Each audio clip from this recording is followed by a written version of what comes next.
Bonjour à toutes et tous, j'espère que vous allez bien. Aujourd'hui, une vidéo très courte pour vous parler d'une BD que j'ai particulièrement aimée, mais faut bien l'avouer, je suis pas tout à fait objectif. Vous savez que j'affectionne les œuvres de Aimé de Jong, et j'avais d'ailleurs eu l'occasion de vous en parler dans une précédente vidéo, que je vous encourage à regarder si ce n'est pas encore fait. Et bien aujourd'hui, je vous parle de 60 printemps en hiver, sorti le 20 mai dernier, son nouveau bébé mais qu'elle n'a pas fait toute seule puisque on retrouve à ses côtés la scénariste Ingrid Chabert. Alors, on ne perd pas de temps, je vous en parle juste après le générique.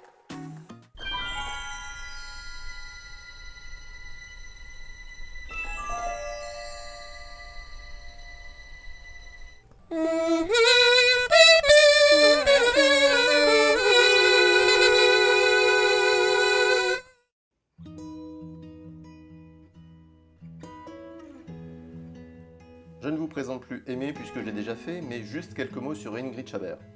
Elle est née en 1978 dans l'Aveyron et elle a commencé à écrire très tôt alors qu'elle a été encore une enfant. Pour autant, son premier album jeunesse, La fête des deux mamans, ne sera publié qu'en 2010. Depuis, elle s'est largement rattrapée avec l'écriture d'un grand nombre de scénarios d'albums jeunesse et de BD, et on peut constater qu'elle parvient aussi bien à s'adresser aux enfants ou aux adolescents qu'aux adultes.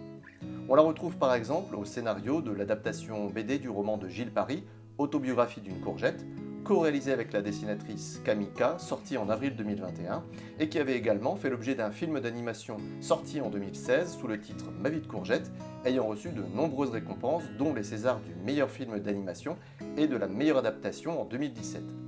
Mais je vous encourage également à découvrir L'Archia, réalisé avec le dessinateur Patricio Delpech, pour plonger dans un univers post-apo et suivre la fuite en avant d'une mère badass et de son nouveau-né, poursuivi par des miliciens enragés.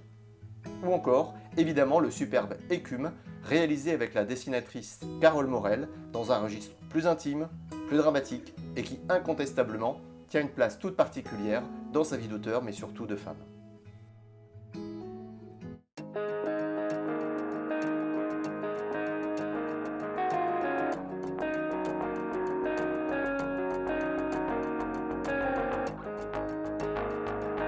Qui n'a jamais eu envie de tout plaquer, de tout envoyer balader pour donner ou redonner un sens à sa vie? Et je ne vous parle pas d'une légère crise de la quarantaine, mais d'un véritable changement de vie, quitte à tourner le dos à tout ce que l'on connaît. 60 printemps en hiver nous raconte l'histoire de Josie, qui, le jour même de ses 60 ans, et alors que le gâteau d'anniversaire est posé devant elle, décide de quitter mari, enfants et petits-enfants et de partir vers l'inconnu à bord de son vieux combi Volkswagen. Inutile de dire que son entourage ne comprend pas du tout ce qui se passe. En chemin, elle s'arrête sur un parking où elle fait la connaissance d'une jeune femme, Camélia, qui vit dans une caravane en bout de course avec son fils, Tom, et qui, au fil du temps, deviendra une confidente, voire une amie. Surtout, Camélia lui fera connaître Martine et son club, le CVL, le club des vilaines libérées, composé de femmes ayant, comme Josie, tout quitté pour vivre pleinement leur vie, en toute liberté et sans contraintes sociales et familiales. C'est à l'occasion de sa première soirée au sein de ce club que Josie fera la rencontre de Christine, une rencontre qui changera sa vie puisqu'elle en tombera amoureuse. Avec son départ brutal du cercle familial, Josie a été confrontée d'abord à la stupeur de ses proches, puis à leur colère et à leur inquiétude. Josie tentera bien d'expliquer à ses enfants la raison de son départ, liée à l'usure de son couple après 35 ans de mariage et une introspection profonde aux portes de ses 60 ans. Mais cette tentative d'explication n'aura que peu d'écho auprès des siens, qui ne comprennent absolument pas son changement d'attitude soudain, et je ne vous parle même pas de la réaction de sa fille lorsqu'elle découvrira Josie et Christine ensemble.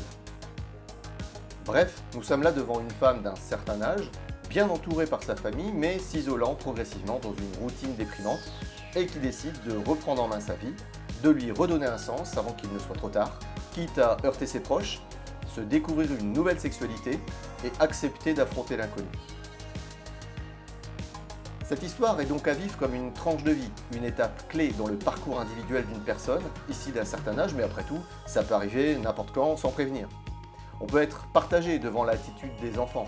D'un côté, on peut comprendre leur surprise, leur colère et leur volonté de voir leur mère retourner auprès de leur père.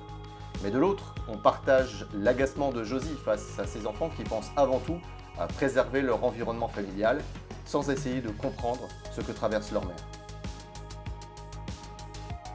Les personnages qui entourent Josie sont également intéressants et donc bien écrits, à commencer par Camélia, cette jeune femme vivant avec son bébé dans une caravane et qui n'hésitera pas à ouvrir sa porte et son cœur à Josie. Je ne vous raconterai bien évidemment pas la fin, mais sachez que la route empruntée par Josie ne sera pas simple et que seule sa force de caractère lui permettra d'aller jusqu'au bout de son objectif. Enfin, un mot sur le dessin d'Aimé de Jong. Bon, inutile de tourner autour du pot, c'est toujours aussi charmant et touchant, et on reste dans l'esprit qui guidait le trait d'Ulysse et Méditerranée, les personnages de l'obsolescence programmée de nos sentiments.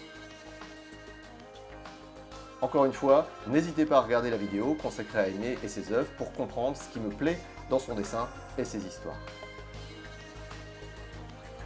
Bref, vous l'avez compris, j'ai aimé cet ouvrage et je ne peux que vous encourager à le découvrir. Peut-être vous donnera-t-il envie d'appréhender la vie autrement sans pour autant aller jusqu'à quitter vos proches. Si cette vidéo vous a plu, n'hésitez pas à lâcher un petit pouce bleu, ça fait toujours plaisir, et à la partager sur vos réseaux sociaux, ça pourra vraiment aider la chaîne. Je vous encourage également à vous abonner et à activer la cloche de notification afin d'être informé de la diffusion des prochaines vidéos. On se retrouve prochainement et d'ici là, prenez soin de vous. Ciao!